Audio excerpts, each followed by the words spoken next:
bienvenidos. Buenos días a todos.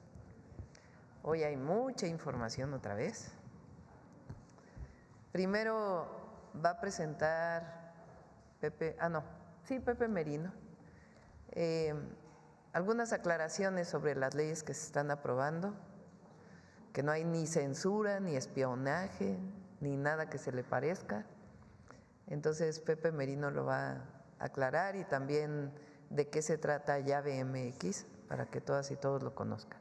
Esa sería la primera presentación para aclaración. Después Ariadna, muy breve, para informar que el día de hoy, es el día de hoy, ¿verdad? Inician los pagos de la pensión de adulto mayor y los programas de bienestar, y muy brevemente también el avance de salud casa por casa. Y luego vamos con salud, muy breves, el doctor Kersenovich sobre sarampión, ¿verdad? Entre otras. Y un breve informe de cada una de las instituciones de salud, de los avances que tenemos. Les pido que seamos breves, concisos y directos. Adelante, Pepe.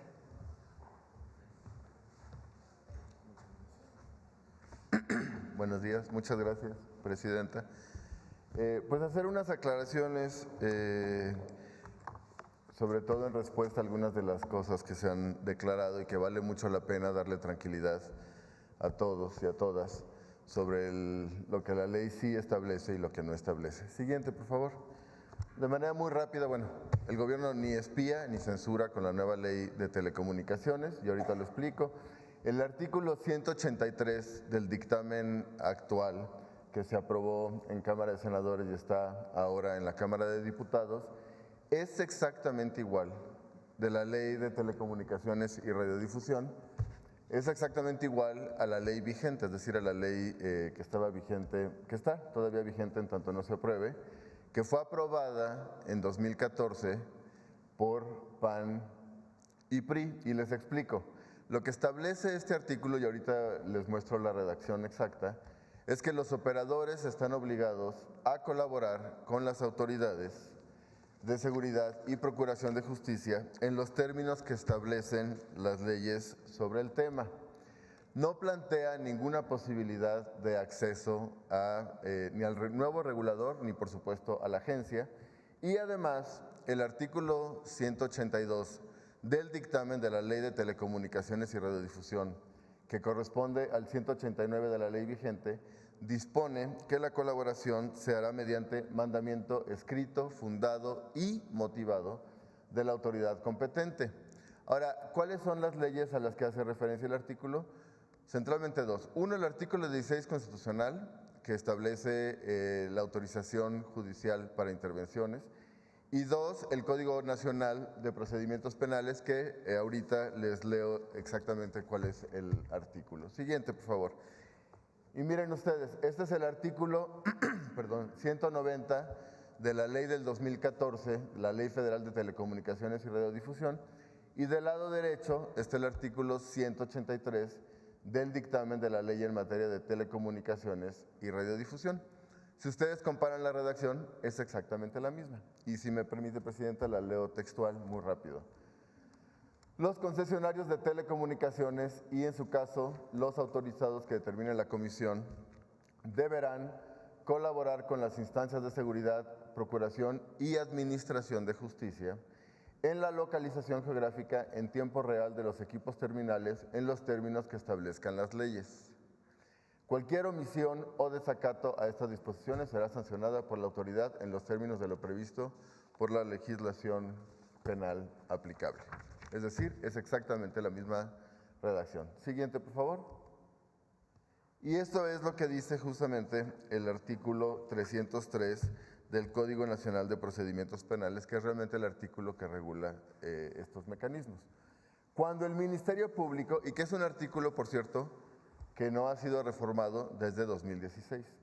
Cuando el Ministerio Público considere necesaria la localización geográfica en tiempo real o entrega de datos conservados por los concesionarios de telecomunicaciones, los autorizados o proveedores de servicios de aplicaciones y contenidos de los equipos de comunicación móvil asociados a una línea que se encuentra relacionada con los hechos que se investigan, el procurador o el servidor público en quien se delegue la facultad podrá solicitar al juez de control del fuero correspondiente en su caso, por cualquier medio, requiera a los concesionarios de telecomunicaciones, los autorizados o proveedores de servicios de aplicaciones y contenidos para que proporcionen con la oportunidad y suficiencia necesaria a la autoridad investigadora la información solicitada para el inmediato desahogo de dichos actos de investigación. Los datos conservados a que se refiere este párrafo se destruirán en caso de que no constituyan medio de prueba idóneo o pertinente. Es decir, lo que hace la ley, la nueva ley en materia de telecomunicaciones y radiodifusión, como lo hacía la ley anterior, es simplemente referir a operadores que deben colaborar en los términos de la ley, y los términos de la ley pues, es el Código de Procedimientos Penales, que establece con toda claridad la necesidad de solicitar a un juez de control la autorización para este mecanismo. Siguiente, por favor. Ahora, en lo que toca al tema de censura, digamos, lo que se esgrime tiene que ver con los derechos de las audiencias. Recordemos que los derechos de audiencia son un derecho humano previsto en el artículo 6º constitucional y que se restituyen en el nuevo dictamen de la ley en materia de telecomunicaciones y radiodifusión, los derechos de la ley del 2014, tal y como estaban en la ley del 2014, que implica dos cosas. Por un lado, esto se inicia ante una queja de la audiencia, es decir, no es algo que inicie el regulador de telecomunicaciones. La audiencia inicia una queja ante el defensor de audiencias de cada medio y a partir de ello, la autoridad, si así procede, hace un apercibimiento a los medios pues, para que se apeguen a los derechos de las audiencias. ¿Y cuáles son centralmente los derechos de las audiencias? Contenidos diversos, no discriminación, igualdad de género, distinguir entre publicidad y contenido y todo lo que corresponde a programación infantil. Es decir, no hay ningún acto de censura por parte de la autoridad, lo que hay es una queja por parte de las audiencias que se presenta a un defensor de audiencias y en su caso la autoridad pues apercibe al medio. Siguiente, nada más para comparar también las redacciones, muy rápido. La Ley Federal de Telecomunicaciones del 2014 y la ley en materia de telecomunicaciones, y básicamente la redacción es la misma con un cambio menor en términos. La ley anterior decía vigilar y sancionar las obligaciones en materia de defensa. La propuesta del dictamen es vigilar el cumplimiento de los lineamientos en materia de derechos de las audiencias. Pero bueno, este es un mecanismo que, contrario a la censura, lo que hace es dar a las audiencias mecanismos de expresión y queja ante cualquier contenido en medios que viole los derechos de estas mismas audiencias. Entonces, bueno, ni censura ni espionaje. Y ya BMX, muy rápido, Presidenta. Ayer salió una nota en redes sociales con un video argumentando pues, que se había usurpado la identidad de alguien usando su CURP. Siguiente, por favor. Les explico muy rápido. Al día de hoy, ya BMX no permite suplantar la identidad de nadie por tres razones muy sencillas. Uno, no puedes iniciar y concluir un trámite por completo simplemente con la llave MX como está hoy. ¿Esto qué implica? Que no puedes usarla exitosamente por sí sola, dado que se requiere siempre en los trámites en los que está asociado. De hecho, hay alrededor de 70 trámites a los que está asociado hoy llave MX.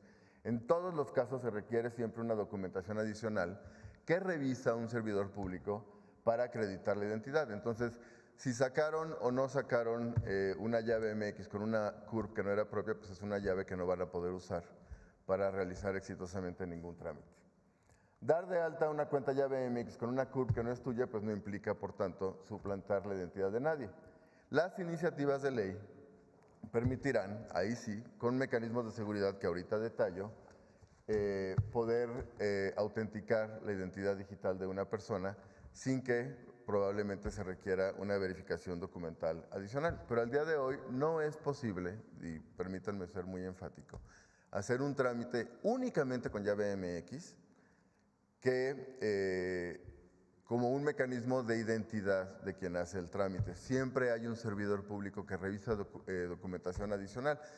Inicias el trámite con llave, pero subes documentos de identidad que permiten validar pues, que efectivamente quien quien usa o está usando la llave es la persona que dice ser, ¿no?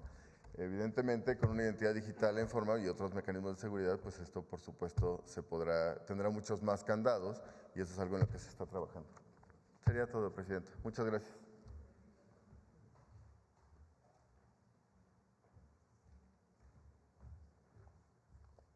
Con su permiso, Presidenta. Buenos días a todas y a todos.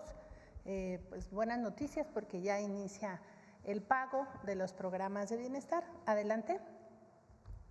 Este bimestre vamos a dispersar la pensión de adultos mayores a 12.7 millones de ellos con una inversión casi de 79,000 millones de pesos. Adelante. En el caso de la pensión Mujeres Bienestar, ya reciben más de 1 millón de mujeres esta pensión. Quiero aquí hacer una precisión. Hemos registrado a 1.300.000 mujeres, pero 200,000 de ellas ya cumplieron 65 años y ahora ya gozan de la pensión de adultos mayores, que tiene el doble del monto. Adelante. En el caso de las personas con discapacidad, recién hicimos una incorporación de 250,000 personas en todo el país y este bimestre vamos a llegar ya a 1.6 millones de personas que recibirán su pensión de bienestar. Adelante. En el caso del programa de Madres Trabajadoras, estamos dispersando 151,000 apoyos para ellas, que son para el cuidado de sus hijos, y este mes de julio vamos a hacer el registro anual que regularmente hacemos en este mes. Adelante.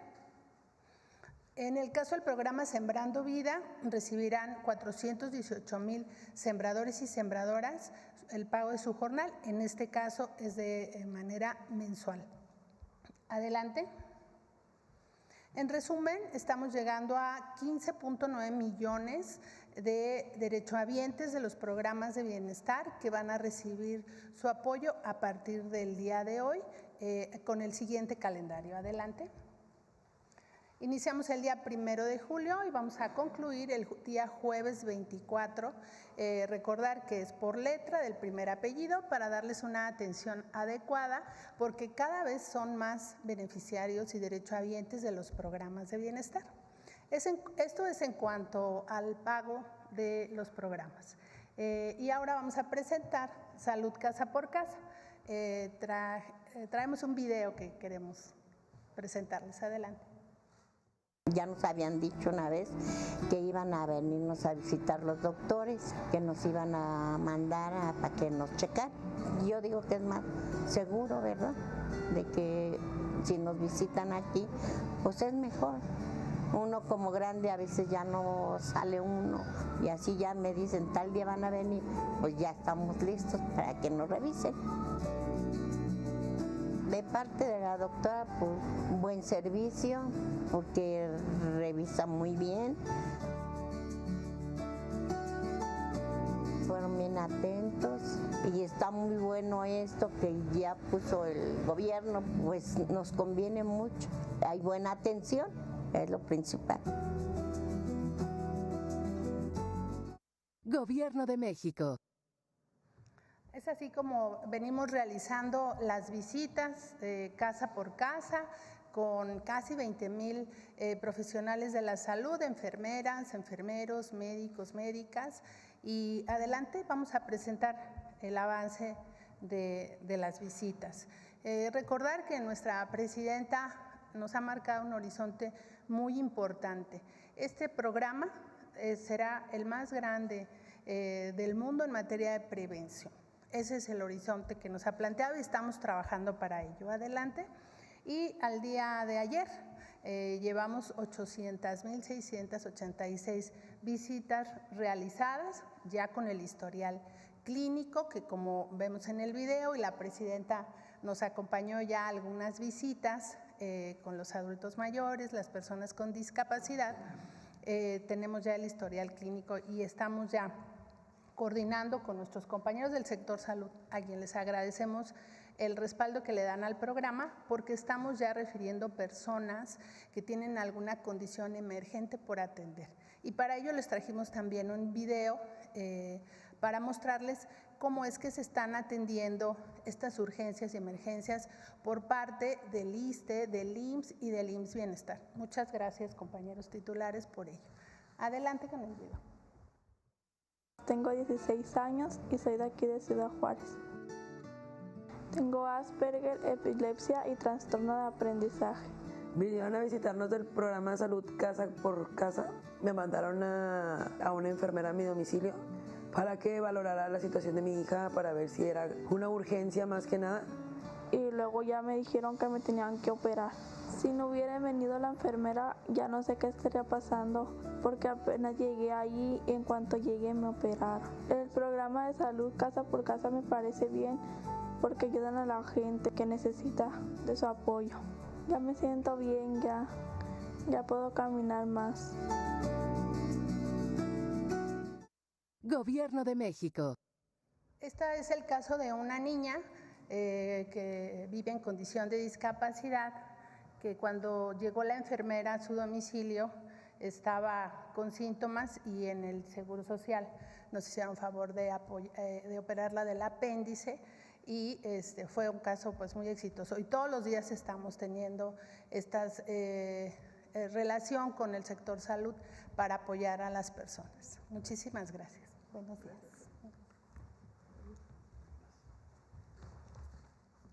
Con su permiso, Presidenta. Seguimos manteniendo la vigilancia del brote de sarampión y les presentamos el reporte al 1 de julio de este año para ver cómo ha evolucionado el brote de sarampión y las medidas que vamos a seguir implementando para tratar de contenerlo. La siguiente, por favor. El aspecto importante es que hasta el momento hemos logrado diagnosticar 2.942 casos de sarampión con evidencia científica estricta, con PCR 2.605 casos que están confirmados. Tenemos actualmente 255 casos que están pendientes de dictaminación y la tasa de incidencia que llegó a ser de 69.4 está ahora en 2.21 casos por 100,000 personas. Pueden ver en esta lámina que el mayor número de casos está concentrado en Chihuahua, prácticamente más del 95% de los casos están en Chihuahua, en donde hay 2.752 casos, de los cuales están comprobados 2.416 casos. Sin embargo, con la evolución de este brote, deseamos tener algunas medidas adicionales. Por una parte, seguir recomendando la vacunación tanto para niños y hemos extendido la vacunación en adultos hasta 49 años de edad para tratar de cubrir a la mayor parte de la población y tenerlo contenido precisamente en Chihuahua. El día de mañana, se va a llevar a cabo una reunión precisamente en Chihuahua para consolidar este tipo de actividades y hacer otras que consideramos que son importantes. Estarán los representantes de las 32 entidades federativas y ahí se va a revisar el panorama mundial y regional del sarampión en las Américas. Vamos a estar acompañados por la Organización Panamericana de la Salud y expertos. Se va a ver la situación epidemiológica del brote y cuál ha sido la vigilancia y los métodos de laboratorio. También se va a revisar el funcionamiento de los equipos de respuesta federal y estatal, las coberturas de vacunación que hemos tenido y los escenarios epidemiológicos e intervenciones priorizadas de epidemiología, vacunación y laboratorio. El subsecretario, el doctor Ramiro López Elizalde, nos va a hacer favor de coordinar esa reunión. ¿Me pasa la siguiente, por favor? El aspecto más importante es que al corte de este mes, las 32 entidades federativas cuentan con 4.5 millones de dosis de vacuna triple viral y 1.4 millones de la vacuna doble viral para la población de 1 a 49 años. Es decir, no tenemos problema en el número de vacunas y estamos reforzando la campaña en medios para que se vacunen las personas. Pero el motivo de hacer esta reunión es que lo que hemos detectado conforme ha evolucionado el brote, que está contenido fundamentalmente en Chihuahua, tiene que ver con la necesidad de vacunar a los trabajadores migrantes que bajan de la sierra, bajan a los campos menonitas y ahí se están contagiando, y por eso extendimos 10 años el periodo de vacunación. Y por otra parte, vamos a incidir directamente en los trabajadores migrantes para tratar de seguir conteniendo el brote de sarampión e idealmente lograr que el mismo desaparezca. También quisiera mencionar que todos los casos, con excepción de uno, es con un serotipo que está claramente determinado, un genotipo que provenía de Texas y de alguna parte de Canadá. Entonces, creemos que con esas medidas podemos seguir conteniendo, no queremos bajar la guardia para poder controlar y eliminar este brote de sarampión y pedirles la ayuda en general a diseminar la necesidad de vacunar a todos los niñas y niños y a la población hasta 49 años de edad. Muchas gracias. ¿Quién sigue?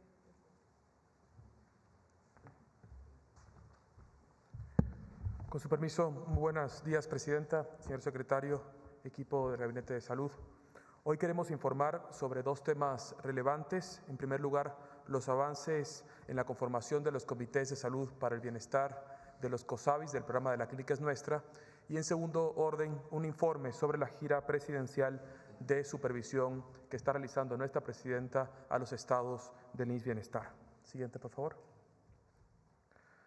Comenzamos con la conformación de las asambleas comunitarias de salud. Como todas y todos recordemos, este programa exitoso comenzó con el presidente Andrés Manuel López Obrador en el 2024. Es un programa que se ha convertido en un hito de la transformación en el IMSS Bienestar, ya que es un mecanismo de participación social en salud donde las propias comunidades en torno a los centros de salud participan en la decisión, planeación y gestión de los recursos para poder mejorar los propios centros de salud. Informarles que este programa ya está en plena ejecución. Se han instrumentado el 50% del total de los centros de salud, que son 8,000, y seguiremos informando el avance de los mismos. Siguiente. Estos son los datos que estaremos persiguiendo en la conformación de estos comités. Más de 42,000 personas van a integrarlos, más de 25,000 participarán en los comités de Contraloría Social y estaremos formando un comité por cada centro de salud, es decir, 8,638.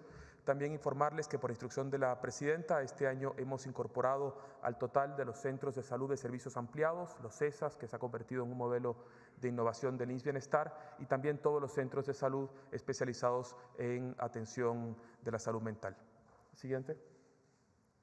Tenemos un pequeño video que ilustra el desempeño de estos comités. La Clínica es Nuestra 2025 es una realidad. En el IMSS Bienestar te necesitamos para continuar consolidando los servicios públicos de salud para todas las personas, en todos los lugares. Participa en la asamblea comunitaria de tu clínica para elegir a tu comité de salud para el bienestar.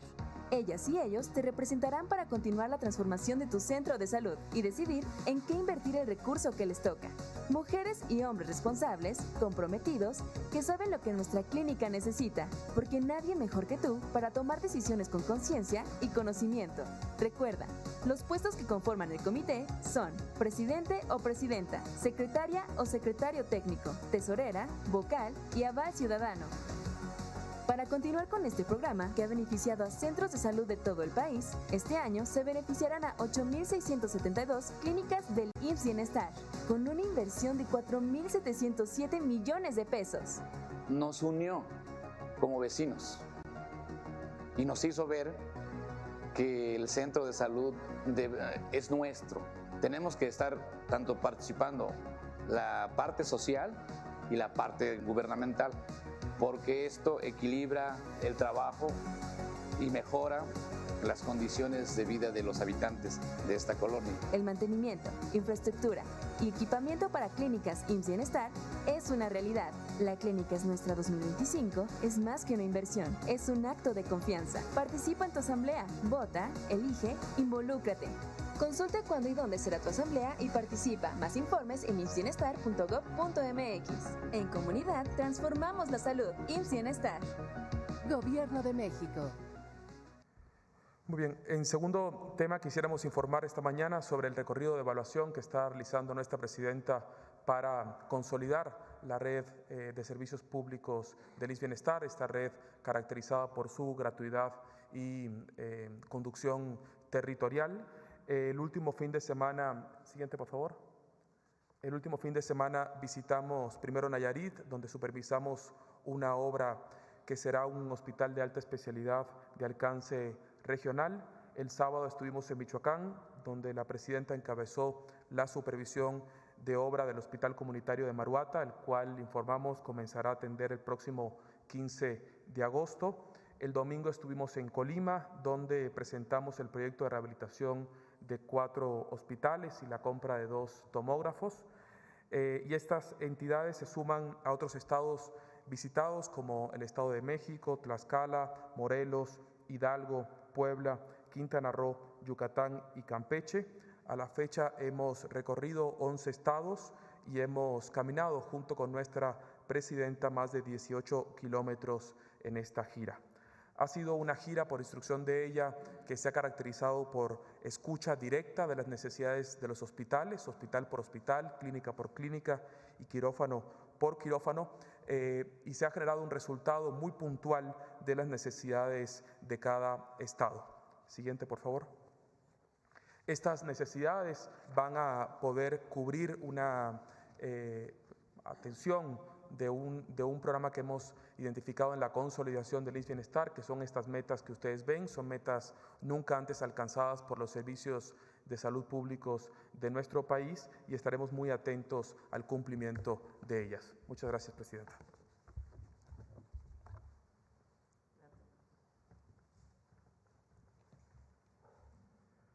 Buenos días, Presidenta.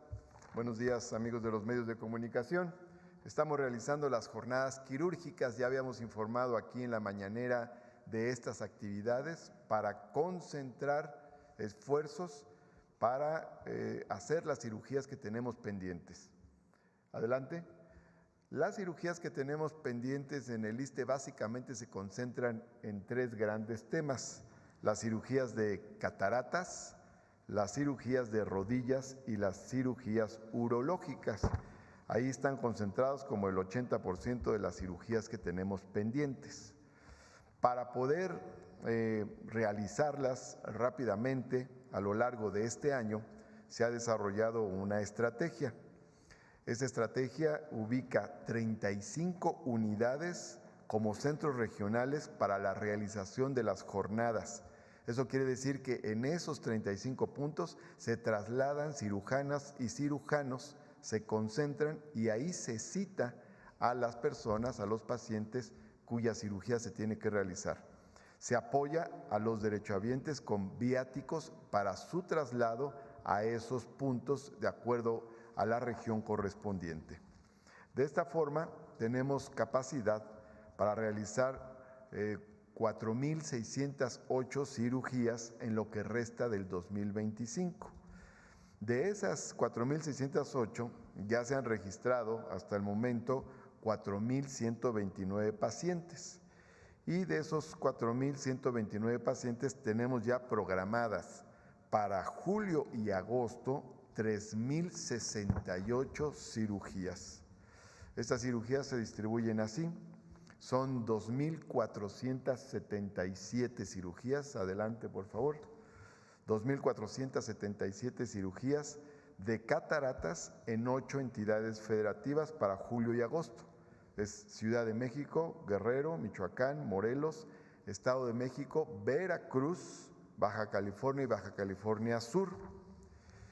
En el caso de las cirugías urológicas, a lo largo del mes de julio, estas se van a concentrar en 3 entidades federativas. En el Hospital Regional de León, Guanajuato, en el Hospital Regional de Torreón, Coahuila, y en el Hospital Regional de Monterrey, Nuevo León. Y finalmente, en el caso de las cirugías de rodilla, tenemos 539 programadas para el mes de julio y se van a concentrar en el Hospital Regional de Torreón, Coahuila, en el Hospital General de Zapopan, Jalisco, y en el Hospital General de Tepic, Nayarit. De esta manera, vamos a realizar una gran cantidad de cirugías a lo largo del 2025 y a reducir el número de pendientes que tenemos. Muchas gracias, Presidenta. Los viáticos, como comentaba al principio, y enfatizo este punto, para que podamos atender a los pacientes, el ISSSTE se va a encargar de los viáticos. Es decir, si por ejemplo hay un paciente que vive en Tamaulipas, pero la cirugía se le va a realizar en Torreón, Coahuila, el ISSSTE se encarga de pagarle los viáticos a ese paciente para que se traslade a Torreón y ahí se haga su cirugía. Y así en cada caso. Entonces, eso nos permite una concentración importante de cirujanas y cirujanos. De hecho, realizamos a finales del año pasado un ensayo, un piloto en Oaxaca con las cirugías urológicas y ahí se trasladaron varias decenas de cirujanas y cirujanos y realizamos al mismo tiempo varias decenas de cirugías utilizando toda la capacidad de los quirófanos del hospital. Eso es lo que vamos a hacer con los viáticos a cargo del ISSSTE para las pacientes y los pacientes. Muchas gracias, Presidenta.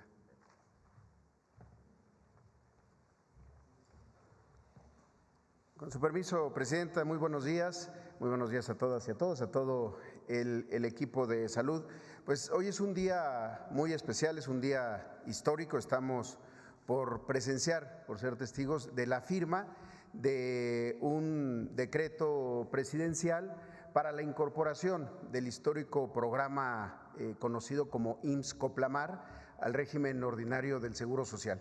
Para eso quisiéramos explicar un poquito más qué es el IMSS-Coplamar. Si nos ponen la primera, en 1973 hubo una reforma a la ley del Seguro Social y esa reforma lo que establecía, entre muchas otras cosas, es todo un capítulo de las prestaciones de solidaridad social. Es decir, cuáles eran los mecanismos en los que el IMSS podía atender a las personas que no tienen IMSS, a las personas sin seguridad social. A partir de ese momento, en 1974, inició un programa con primero 7 clínicas hospitales en zonas de producción agrícola, sobre todo en donde hay ixtle, donde había candelilla, donde había otros productos del campo como el enequén.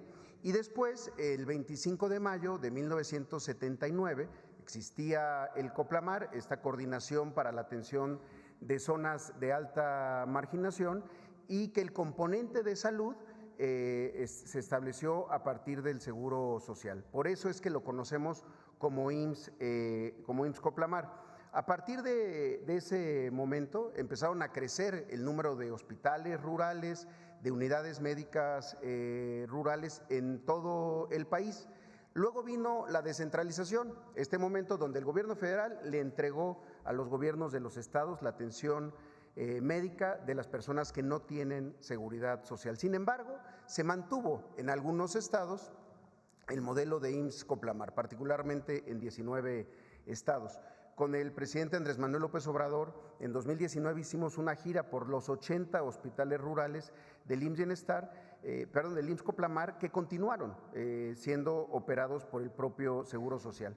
Pero hubo un momento, ya con la creación ahora del IMSS Bienestar, esta nueva institución para la atención de las personas que no tienen seguridad social, que el Coplamar se quedó un poco a la mitad, sin incorporarse al IMSS Bienestar, pero tampoco con una incorporación plena al régimen ordinario del IMSS, es decir, al seguro social histórico. Y lo que hoy estamos por hacer con la decisión de la presidenta de este decreto es la incorporación de toda esta instalación de IMSS Coplamar, de sus trabajadores, de sus unidades, de sus hospitales, al régimen ordinario del IMSS. La siguiente, por favor.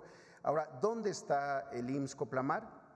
Que ahora será parte del IMSS, del Seguro Social, en 19 estados, y son 81 hospitales, que lo mismo están, uno en Baja California, 3 en Chihuahua, 3 en Coahuila, 3 en Durango, 2 en Sinaloa, 1 en Nayarit, 6 en Zacatecas, 6 en San Luis Potosí, 4 en Hidalgo, 7 en Michoacán, un hospital en Guerrero, 2 en el Estado de México, 7 en Puebla, 9 en Oaxaca, 6 en Veracruz, 2 en Campeche y 4 en Yucatán, además de los 10 hospitales que hay en el estado de Chiapas.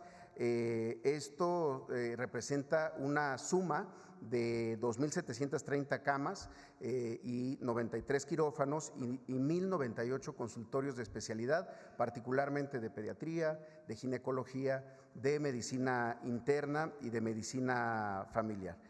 La siguiente, también el IMSS Coplamar históricamente en sus 46 años ha tenido una distribución territorial muy grande en el primer nivel de atención, con 3.621 unidades médicas rurales de primer nivel, además de 184 brigadas y 140 unidades médicas móviles que hacen muchísimo trabajo, sobre todo comunitario, en zonas rurales, en población indígena también.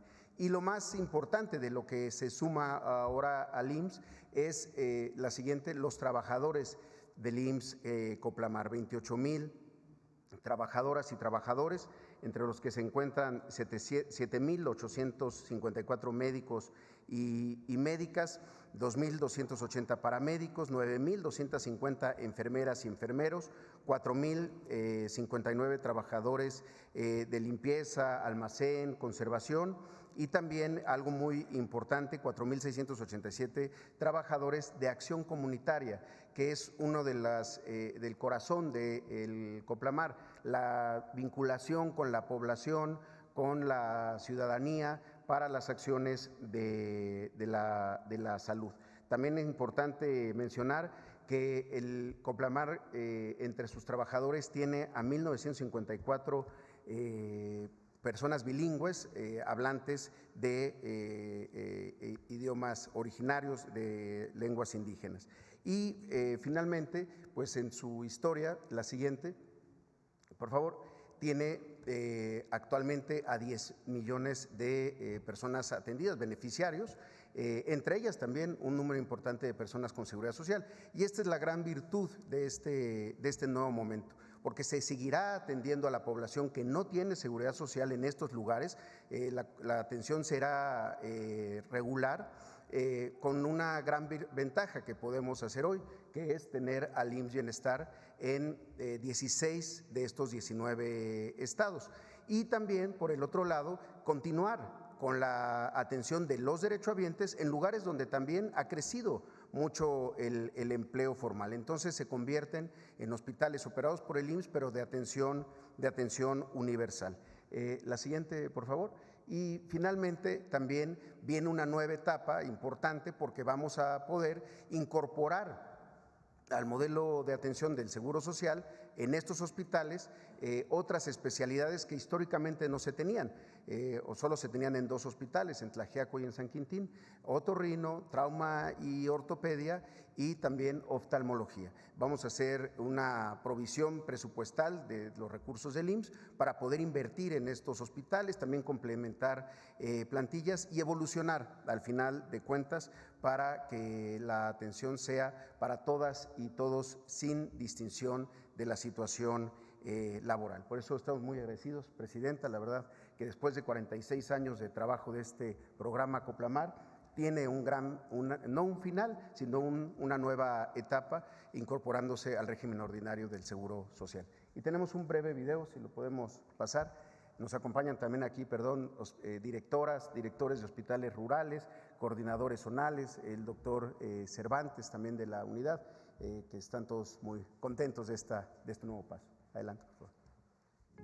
El IMSS integra el histórico programa IMSS Coplamar a su régimen ordinario, conservando su vocación comunitaria y fortaleciendo su capacidad para atender por igual a derechohabientes y a quienes no tienen seguridad social. Desde la reforma de 1973, el Seguro Social ofrece servicios de salud a la población sin seguridad social. A través del IMSS Coplamar, hoy ese programa esencial para atender 10.8 millones de personas, incluyendo población en comunidades rurales e indígenas, continuará su operación en 19 estados, 1.327 municipios a través de 81 hospitales, 3.621 unidades médicas rurales, 140 unidades médicas móviles, 68 albergues comunitarios y un total de 28.130 trabajadores. A ti, usuaria o usuario, tu atención está garantizada, seas o no derechohabiente.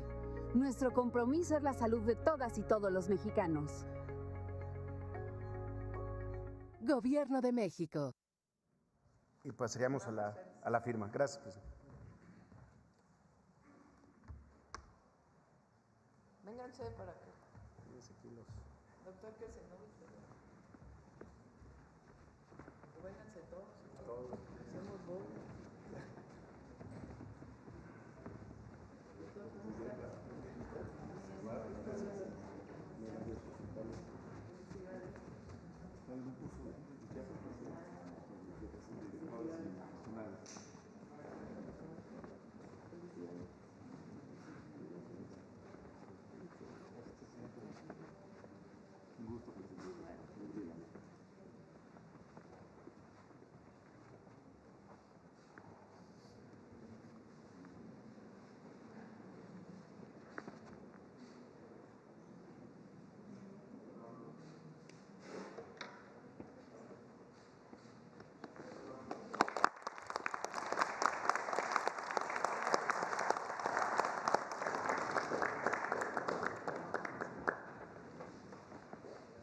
Muchas gracias.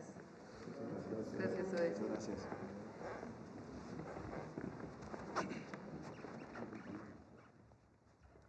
Bueno, le pedí a Belmont una nota sobre el tema de la reapertura de la frontera para el ganado a pie. Ayer se logró un primer acuerdo con la Secretaría de Agricultura de los Estados Unidos. Siguen las mesas de trabajo para poder acelerar esta apertura, pero por lo pronto el 7 de julio se abre la frontera de Agua Prieta, Sonora. El 14 de julio, Puerto Palomas, Chihuahua.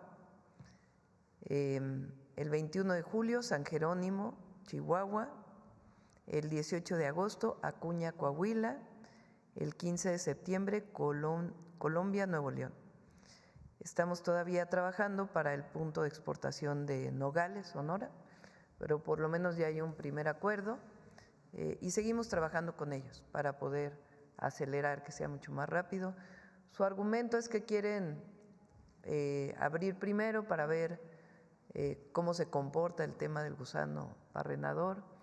Les hemos insistido en que pues está contenido esta plaga, esta situación para el ganado, y está particularmente en algunos lugares del sur del país, que no ha llegado al norte. Pero bueno, lo importante es que ya hay un acuerdo de cómo se va a abrir y que sigue las mesas de trabajo. Bueno, esta información es importante para todas y para todos. Ahora sí, vamos a la información. A ver aquí.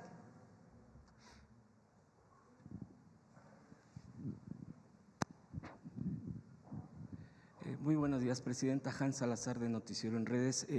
Preguntarle primeramente sobre que la Corte, la Suprema Corte de Justicia, se está presionando por parte de Movistar, este tema que usted ya lo ha abordado, para que tenga el beneficio fiscal de los 4.442 millones de pesos. ¿Cómo lo está presionando? Pidiendo a la Corte que reemplace a la ministra Lenia Batres, quien claramente se ha opuesto a este tipo de situaciones. Y bueno, pues entendiendo que ya viene el final de la Corte actual, viene el cambio el próximo 1 de septiembre, ¿usted qué opina, qué planteamiento haría al respecto? Porque todavía queda un pequeño margen, pero aún para que esto se pueda, bueno, con esta presión que se está haciendo y que haya miembros de la Corte que sabemos perfectamente que también se han prestado este tipo de cosas, ¿usted qué observa al respecto? Pues que actúen conforme a derecho. Ellos son los que hablan, muchos de los ministros y ministras del Estado de Derecho, pues que actúen como tal y que no sean vínculos de interés los que estén asociados a una resolución.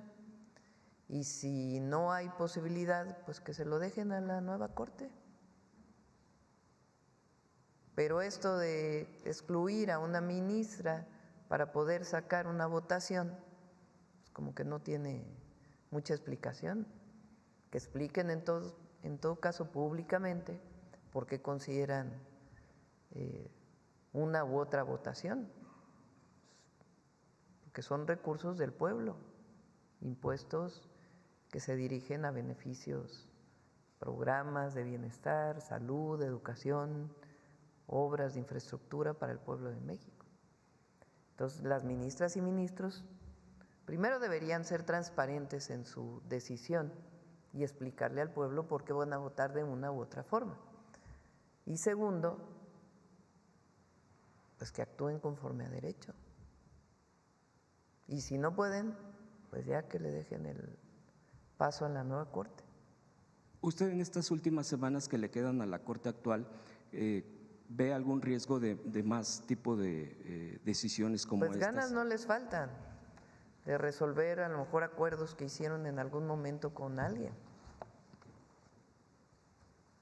Pero hoy están más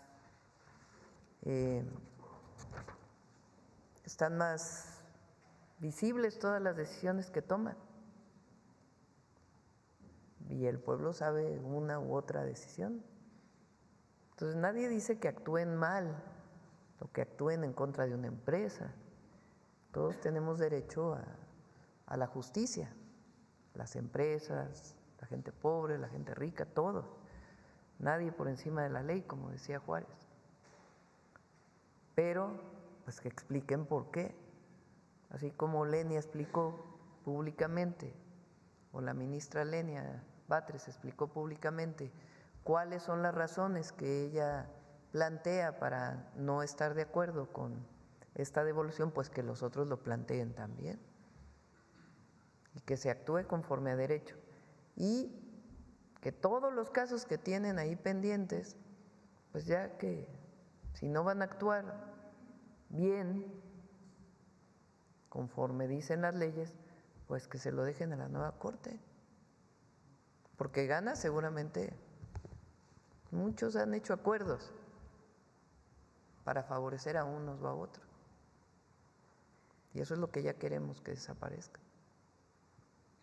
Presidente, en un segundo punto, preguntarle sobre esta postura del PAN, que ha estado aprovechando, por supuesto, es un golpeteo, está muy evidente, pero el día de ayer presentaron una denuncia, ahora ya con el tema de Vector, estos bancos, esta casa de bolsa, que está acusado, son acusaciones de Estados Unidos y que aquí también se ha aclarado, pues que se está en investigación y en revisión.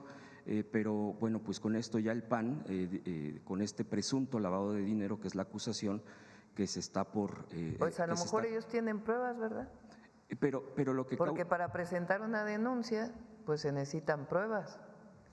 Entonces, justamente lo que nosotros estamos planteando, pues es que no hay pruebas para poder actuar desde México. Aquí la pregunta es, Presidenta, porque una de las razones fue que acusan o señalan, mejor dicho, que Vector tuvo que ver con dinero, movimiento de dinero de García Luna, que por cierto se le ha cambiado recientemente de cárcel, pero no lo mencionaron, no hacen mención, pero sí mencionan al expresidente López Obrador.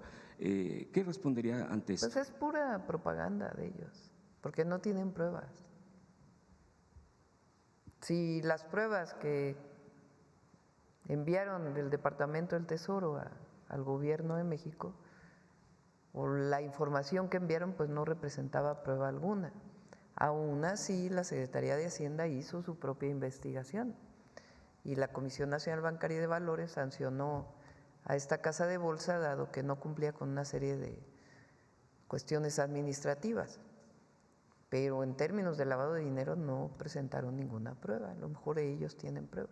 Pero miren, es parte de la hipocresía y del engaño.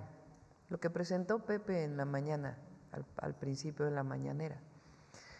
Dicen que la ley de telecomunicaciones le llaman ahora la ley espía. Esa es, ¿no?, su propaganda. Y dan como argumento un artículo que es exactamente igual al artículo que ya tenía la ley. No se modificó nada. Que es a solicitud de un juez poder tener información de un teléfono, que eso existe ahora y existe desde que se aprobó la ley en su momento. O sea, no cambia nada de la ley anterior a esta. Y le llaman, estamos espiando. Pues, ¿cómo vamos a espiar? Primero, ni el interés hay. Es un asunto que tiene que ver con el mejor funcionamiento del sistema de telecomunicaciones en nuestro país y que en caso de temas de seguridad pues pueda haber información de las empresas telefónicas igual que estaba antes. Nada más que ellos creen que como le ponen un nombre, pues entonces la gente se va a ir con la finta. Pues no, hay que informar. Nada cambió en la ley de lo que ellos argumentan que ahora el gobierno va a espiar a personas. No, no cambió nada, absolutamente nada en esa ley que tuviera que ver con algún espionaje. Nada. O ley censura. Fíjense por qué, porque ahora resulta que las audiencias tienen derechos. ¿Quiénes son las audiencias? Todos nosotros, que escuchamos la radio, la televisión, y que si nos sentimos ofendidos porque hubo algo que sabemos que es mentira o que no debería de haber salido, pues podemos ahora sí reclamarle a la televisora, al radio, y ellos tienen la obligación de aceptar ese reclamo. Eso dicen que es censura. ¿Cómo va a ser censura que los que escuchamos o los que escuchan, saquemos el nosotros, los que escuchan la radio y la televisión ahora sí tengan derechos de reclamar? Oye, dijiste una información de mi colonia que no tiene nada que ver.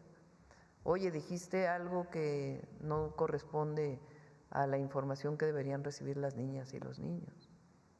Ahora va a ir derecho del que escucha, del que ve. Antes no. Antes era lo que diga el medio de comunicación, eso es. No, ahora la ciudadanía puede reclamar. A eso le llaman censura. Pues ¿cómo? Es todo lo contrario. Es una revisión ciudadana del derecho a la información, que es un derecho constitucional. De hecho, una de las cosas, Presidenta, que expone el panismo, digo, hay varios actores, varios dirigentes ahí, que es de lo que más han estado recalcando para, me parece, asustar, es van a saber dónde estás, con quién estás, qué vas a hacer. Es un tema de geolocalización y que eso se va a poder hacer automáticamente en cuanto se apruebe esta ley. Ese es uno de los puntos que creo que ha remarcado bastante y que bueno, aquí se ha expuesto el tema de la ley muy claramente cuál es el sentido. Es falso. ¿Cuándo se hace? Cuando hay presunción de un delito y un juez lo permite. No para cualquier ciudadano, eso está prohibido. Y sigue prohibido y estaba prohibido y está prohibido ahora. Solamente frente a una investigación de un delincuente, un presunto delincuente, que se sabe su teléfono, pues se le pide a un juez, oye, necesito saber su geolocalización. Porque si se detuviera, fíjense, si una persona se detiene debido a que se encontró su localización a través del teléfono, pero no fue orden de juez, no es válido para el juez. Esto es igual que estaba antes, no hay ninguna diferencia, es inventar. Y la hipocresía, porque ellos sí nos espiaban a nosotros, la verdad. Recuerdo que cuando iba a ser candidata a jefa de gobierno, llegaron unos, creo que ya lo he platicado, ¿no? Llegaron unos jóvenes a verme, yo creo que sí lo puedo decir, ya pasó mucho tiempo. Trabajaban en la Fiscalía General de Justicia de la Ciudad de México y llegaron a buscarme. Recuerden que yo era jefa delegacional de Tlalpan, después me salí para estar en campaña y llegaron a buscarme a decirme, oiga, le queremos decir algo, nos pidieron que interviniéramos su correo electrónico. Nada más para que tenga cuidado de los muchachos que estaban en contra de que se hiciera eso. No, ya eso ya es otra cosa. Ya se lo pueden imaginar ustedes. Entonces, eso se hacía antes. Cuando el Yo Soy 132, ¿se acuerdan que hubo un escándalo ahí de que traían las fotografías de quiénes eran las personas, dónde vivían? Nosotros no hacemos ninguna persecución de la movilización social, ni de la oposición, ni espiamos. Claro, necesitamos herramientas para cuando hay un presunto delito y se fortalece ese proceso. Presidenta, perdón, pregunta también sobre la reaparición del expresidente Peña Nieto en un documental donde expresó, por lo menos en respecto al donde se pretendía hacer el aeropuerto en Texcoco, que bueno, que hasta el momento no hay pruebas de la corrupción al respecto, pero más que esa declaración en sí, porque pues es la presencia o la reaparición, ¿usted cómo lee esta reaparición? ¿Con una intención política o como algo normal? Pues es muy pronto como para saber por qué sale en es un documental, ¿no? Sí. Lo importante sobre el aeropuerto es que más allá de si hubo malos manejos o no hay investigación sobre el recurso que se utilizó para la construcción del aeropuerto, la esencia es que se iba a construir un aeropuerto en un lugar con hundimientos, que es un vaso regulador de el agua que sale de la zona metropolitana del Valle de México en época de lluvias. Estas inundaciones que hemos visto, si hubiera estado el aeropuerto, hubieran sido peores, porque no hay un canal para distintos ríos que llegan a esta zona.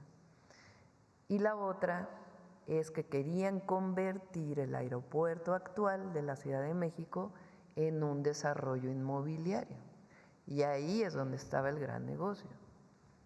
700 hectáreas que querían convertir en un nuevo Santa Fe, con la venta de predios y la construcción inmobiliaria. Entonces, esas fueron las razones por las cuales se decidió, por el pueblo de México además, porque hubo una consulta, que el aeropuerto se hiciera en Santa Lucía. Por último, Presidenta, ¿cuál es su postura respecto en Estados Unidos? Ahora se pretende confinar a las detenciones de los migrantes en Estados Unidos en un lugar que ahora se le está conociendo como, o se le va a conocer como el Alcatraz de los Caimanes. Esto de acuerdo a lo que se ha estado sabiendo sobre las condiciones, son francamente violatorias en todo sentido de los derechos humanos. También salió un dato donde se menciona que hay aproximadamente 59,000 migrantes detenidos o retenidos, no sé cuál sea el término jurídico exacto, y que además, bueno, pues no saben, hablamos en general, pero gran parte de nuestros hermanas y hermanos que, bueno, pues, pues podrían estar en estas condiciones, empeorar todavía más con esta dureza y violatorio, me parece, evidentemente a los derechos humanos. Preguntarle, Presidenta, estos temas que son pues de lo más delicado, ¿usted lo contempla pues seguirlo exponiendo? ¿Cuál es, digamos, el siguiente paso para poder plantearlo en la mesa ante pues una delicada coyuntura con Estados Unidos? Pues no estamos de acuerdo en tratar a los migrantes como criminales. Una familia, un hombre, una mujer, un joven que va a los Estados Unidos. Estados Unidos se formó de migrantes. Es un país que se formó de migrantes de muchos lugares del mundo. Y además, particularmente los migrantes latinos y los mexicanos son muy importantes para la economía de Estados Unidos. Es lo que hemos estado aquí planteando. El querer que catalogar a un migrante como criminal o pretender la deportación de millones de migrantes, como dicen, pues le va a afectar a la economía de Estados Unidos. Digo, viéndolo desde su perspectiva. Pero además es violatorio totalmente de los derechos humanos. Entonces, lo que nosotros hemos planteado en notas diplomáticas, en las conversaciones, cada vez que estamos allá, es que en el caso de un mexicano o una mexicana que no tenga papeles, que es detenido y que no tenga, sobre todo los que tienen menos de 2 años, tienen menos posibilidades dentro del marco legal de Estados Unidos de defenderse dentro de ese marco legal, que de inmediato lo recibimos en México, pero en condiciones que no sean violatorias de sus derechos. Pero además vamos a defender a las mexicanas y a los mexicanos allá, tengan 1 mes, 2 meses, 3 meses, 1 año, o 2 años, o 10 años, o 20 años allá. En el contacto con la gente, solo quiero expresarle, Presidenta, que mucha gente dice, hay que decirle a la Presidenta que estamos con ella. Yo se lo expreso también directamente. Obviamente, pues esto no le gusta mucho a ciertos medios. No, pero, vean ayer el escándalo que armaron con Hugo. Sí, que bueno. De veras es que es increíble. Y pues… Doctorado en John Hopkins. Y bueno, pues… Bueno, en salud pública. Perdón, no te dejé terminar, Hans. Es que me acordé de eso. Sí, Presidenta, y que pues muchos estamos orgullosos de usted. Muchas gracias. Que pues finalmente somos mexicanos, mexicanas, y pues yo sé que este tipo de cosas muy difícilmente compañeras lo pueden expresar porque hasta los pueden correr, pero muchos que tenemos esta libertad se lo decimos, estamos con este país y usted es la líder y lo ha hecho de manera, me parece a mí, excelente y seguirá contando con este apoyo de millones de mexicanos. Ayer Gracias. Salió una encuesta en el Financiero, que luego ni nos quieren en el Financiero, pero salió una encuesta. A ver, salud. Vamos a ver. A ver, acá y luego Nancy y luego vamos a las siguientes filas. Gracias, Presidenta. Buenos días a los funcionarios. Marco Antonio Olvera, del periódico digital Hidalgo News y del canal México News World. Presidenta, tengo un tema sobre salud. Primero, hacerle un reconocimiento a su gobierno a través del subsecretario para América del Norte, Roberto Velasco, quien contribuyó a que fueran trasladados los restos de un vecino del municipio donde vivo, del estado de Hidalgo, porque bueno, el joven pues se suicidó luego de las redadas de Donald Trump y bueno, pues su familia pues de escasos recursos y aparte tenía que pagar una gran cantidad por cuando se cruzó al norte, pero gracias por esa colaboración. Y con el tema de salud, Presidenta, yo quisiera preguntarle sobre el acceso a la gente con este ingreso, bueno, esta incorporación de este sistema al bienestar, si van a tener todos acceso o van a tener ciertas restricciones, porque algunos siguen añorando ahí el tema del seguro popular e incluso la derecha pues anda diciendo que pues no sirve el IMSS y que pues prácticamente han dejado en el desamparo a los ciudadanos que tenían ese servicio. Y continúo ahorita con un tema del IMSS en específico. El IMSS Bienestar es una institución pública que vale la pena dar todo para construir la mejor institución pública de salud. El seguro popular, la descentralización de la salud no dio resultados. A lo mejor la gente, porque tenía una credencial, pensaba que estaba incorporado a un sistema de salud, pero había desabasto de medicamentos, no había atención. Todos los sistemas estaban prácticamente subrogados a privados, costaban 3 veces más de lo que en realidad cuestan. El acceso a los medicamentos era de muy poquitos medicamentos. Y en realidad era un proceso hacia la privatización del sistema de salud. Ese era el objetivo. El IMSS Bienestar, pues, es un sistema de salud pública que atiende todos los servicios de manera gratuita, toda la atención a la salud. Venía ya un deterioro muy grande desde que llegó el presidente López Obrador. Miren, el presidente hizo un esfuerzo extraordinario. Recordemos la pandemia ahora con el tema de que salió todo con Hugo. Se construyeron, tú debes recordar, Zoe, ¿cuántos hospitales se construyeron durante la pandemia para poder atender a los enfermos de COVID? 20 nada más en el IMSS, pero de otros hospitales, se fueron 40 hospitales que se construyeron prácticamente, que estaban caídos, que no estaban en utilización, que de inmediato se pusieron en operación y en un mes estaban funcionando para la gente. Las vacunas, fuimos de los primeros países que llegaron las vacunas, por un trabajo permanente que me consta, porque estuve en esas reuniones, del presidente López Obrador, que incluso cuando tuvo el COVID, estaba pendiente de que fueran a hacerse los contratos para que a tiempo se llegara la vacuna a nuestro país. Un programa de vacunación muy exitoso en todo el país.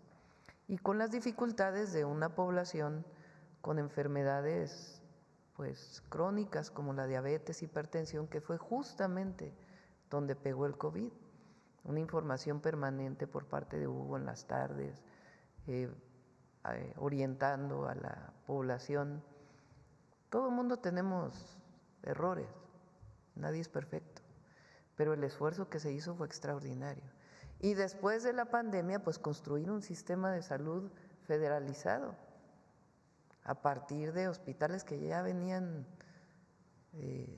con muchos problemas, hospitales contratados con las famosas asociaciones público-privadas abandonados. El hospital de Juárez, bueno, se tardaron como 7 años, ¿no?, en acabarlo, porque o más, por todos los problemas administrativos que estaban asociados a ese hospital como a muchos otros. Entonces, ¿a qué nos estamos dedicando ahora? A consolidar ese sistema, a que todos los quirófanos estén abiertos, a que todos los equipos quirúrgicos para operar estén en funcionamiento, a que la clínica es nuestra, a través de la participación de la gente, nos ayuden a mejorar los centros de salud de una manera pues directa, que no requiera tanta burocracia. Estamos resolviendo todos los equipamientos de todos los hospitales que aún quedan, contratando a los médicos. Hay recursos y una burocracia interna también que viene desde aquellas épocas del Seguro Popular, que lo único que era, pues eran mecanismos para seguir haciendo que el dinero llegara a unos cuantos y no llegara a todos. Entonces es un sistema de salud, porque no es un programa, es un sistema de salud que va a funcionar al 100, porque va a funcionar.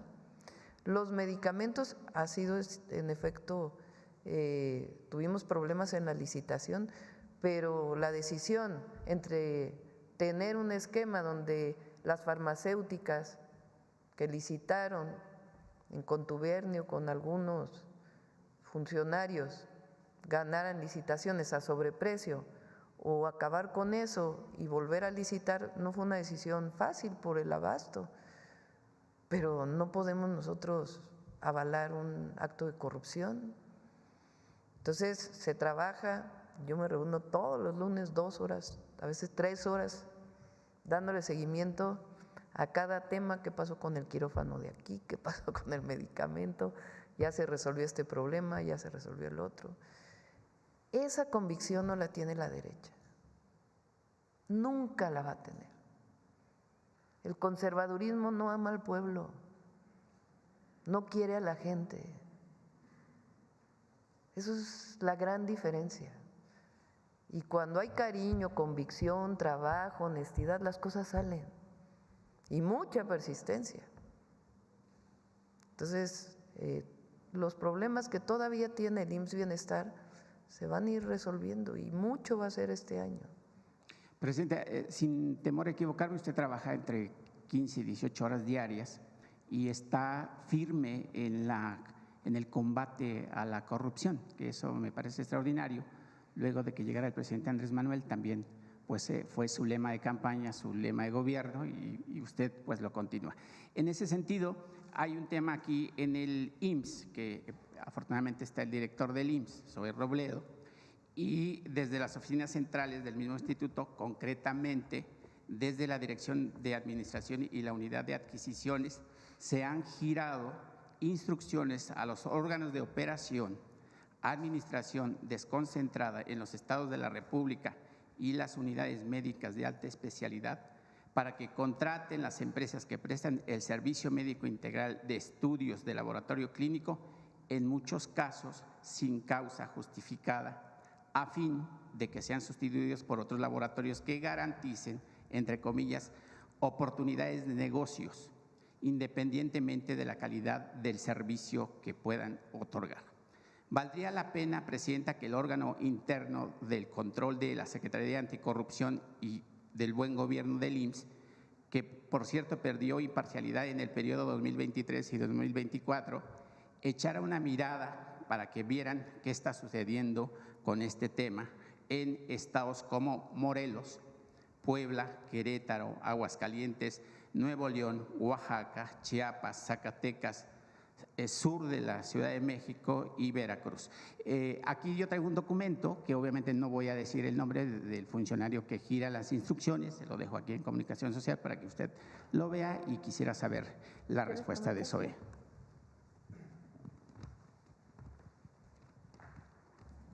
Sí, muchas gracias.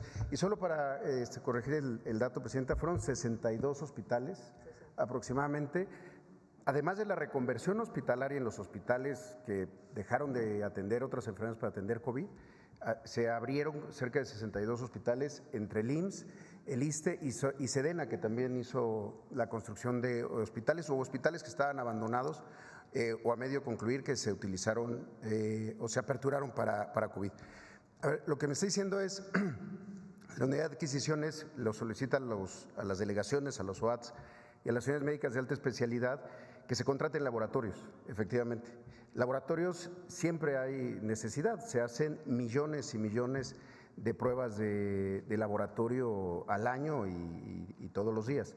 En estos procedimientos lo que se hace es siempre por una licitación pública para poder contratar el servicio. ¿El servicio cómo opera en el Seguro Social? Las máquinas de laboratorio, las centrifugadoras, todos estos equipos se licitan para que se pueda prestar el servicio a partir de la adquisición de los reactivos. Es decir, las máquinas se dan en comodatos, se adaptan en el lugar. Y cada año que llega esto, empiezan los diferentes proveedores a buscar mecanismos para favorecer o desacreditar a un proveedor. Al final de cuentas es una licitación pública que se sube a Compranet, que tiene todos sus procesos de junta de aclaraciones, preguntas, testigo social. Por cierto, la Auditoría Superior de la Federación auditó todos y cada uno de los procesos de laboratorio, que justamente una de las claves aquí es que los sistemas sean institucionales para que todos y cada uno de las recetas de un laboratorio, es decir, un laboratorio no llega una persona a solicitarlo, va a su consulta, el médico o la médica le indica que tiene que hacerse un estudio de laboratorio, entonces va al laboratorio y está indicado por el propio médico. Entonces, no es una irregularidad, es una necesidad que se establece de esa manera. No entiendo en dónde encuentra usted el… Presidenta, director, el tema es que durante la administración del presidente, el ISSSTE y obviamente el IMSS cayó en bancarrota, digamos, porque se contrataron empresas que rentaban obviamente las camillas, que hacían estudios de laboratorio más caros cuando el instituto o el ISSSTE o ustedes tenían los implementos y obviamente los laboratorios para realizar. Entonces, si el instituto se está fortaleciendo, yo no entiendo, y discúlpenme mi ignorancia, por qué contratar externos cuando el instituto se está refortaleciendo y por supuesto tiene la capacidad, como dice la presidenta, para convertirse en un instituto que sirva para atender a los pacientes en México. Sí, a ver, las camillas no tienen nada que ver con los laboratorios. Es un ejemplo, yo no estoy diciendo que ahorita. No, y no, en el caso de camillas, que es un mobiliario, digamos, un equipo, nosotros no rentamos camillas, no rentamos camas, no rentamos quirófanos.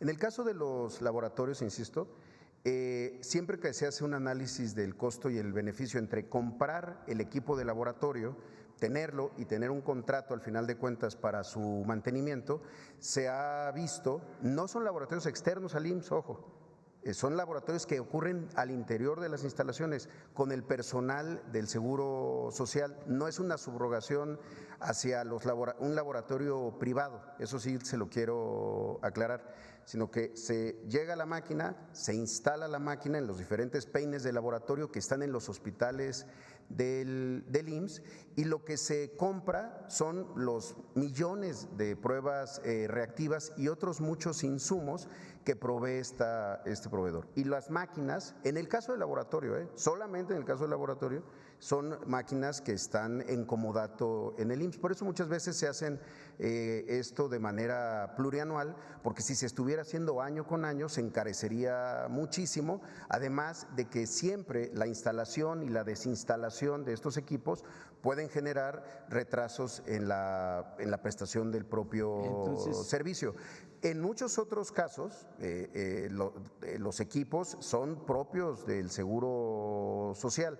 En el caso específico del laboratorio, que es uno de los servicios más frecuentes y que se hacen más al día, son cerca de 50,000 estudios de laboratorio diarios, pues ese es el modelo que nos da mucho mejor resultado. Entonces, esas empresas que… Te comento, para apoyar aquí a Zoe. Sí. Bueno, primero no estaban en bancarrota, ni el IMSS. El IMSS tiene más recursos ahora que lo que ha tenido en toda su historia, gracias a la política laboral del presidente López Obrador y que nosotros hemos Antes de que llegara el presidente sí había unas dificultades. El ISSSTE ha tenido más problemas, pero se está capitalizando. Es muy distinto. En un hospital a lo mejor los doctores me pueden explicarlo mejor. Se privatizaron muchos servicios. Por ejemplo, hemodiálisis. Se contrató el servicio y venían y ponían todo. En esos casos, pues lo que se está haciendo es, ¿qué caso tiene contratar toda la hemodiálisis? Si en el hospital se pueden tener los equipos de hemodiálisis y se puede hacer a través de los propios trabajadores del IMSS, del IMSS Bienestar o del ISSSTE. Y algunos otros servicios que están asociados. Ahora, en el caso de laboratorios, ¿qué pasa? Se requieren comprar reactivos para los laboratorios, eso no los hace el gobierno, ni pretende hacerlos. Entonces requieren reactivos para el laboratorio. Entonces algunas empresas dicen, cuando me compres el reactivo yo te pongo los equipos del laboratorio. Te voy a cobrar 5 centavos más por cada prueba, pero yo te pongo los equipos. Y entonces en la licitación, en vez de solo licitar los reactivos, licitas los reactivos y el equipo más sencillo de laboratorio que te pueden poner ellos mismos. En un análisis que se hizo, sale más barato eso que comprar los equipos y aparte los reactivos. Entonces, en ese caso, pues vale la pena hacer ese proceso. En otros casos, como la hemodiálisis, no, porque además estás perdiendo capacidad. Entonces, a eso se refiere Zoe. De hecho, el programa de, ¿cómo le llamamos ahora? La muestra viaja o laboratorio en tu clínica, que está en el Estado de México, tiene un esquema de este tipo. Y es totalmente transparente y se pueden dar los números. Y eso permite pues que ellos mismos te estén poniendo el equipo, porque de todas maneras les tienes que comprar los reactivos. Es algo que ofrecen los propios proveedores y no pierdes capacidad como institución. Entonces depende también de qué servicio y siempre hacerlo de manera transparente. Gracias, presidenta. Y ya por último, un tema de corrupción que no se da en el país, ¿verdad? Sobre todo del PAN. Pues no veo ahí a Xochitl Gálvez, a Lili Telles y demás grupos manifestándose por dos temas importantes en el estado de Guanajuato, presidenta. En días recientes, la empresa mexicana Seguritech pues, difundió que le dio una casa al exgobernador de Guanajuato, Diego Sinue, allá en Houston, Texas, porque pues, durante su gobierno le había dado contratos multimillonarios con el tema de seguridad y demás, de una empresa del señor Daniel Esquecenavit y Ariel Pictec. Estos señores, bueno, forman parte de esta empresa. Ellos le regalaron la casa o se la prestaron a Diego Sinuet. Presidenta, y obviamente aquí hay contratos multimillonarios con el gobierno y se dice que también podría tener esta empresa contratos porque le vende cuestiones de seguridad a los gobernadores de Baja California, Quintana Roo y el Estado de México, y que hay contratos por más de 2,000 millones de pesos. Yo no sé si a través de su gobierno se pudiera ver si los gobiernos de los estados mencionados tienen contratos con esa empresa, porque pues al rato va a ser un golpeteo para Morena, que pues les van a dar casas y inventa la derecha, y obviamente pues eso no, bueno, son cosas distintas.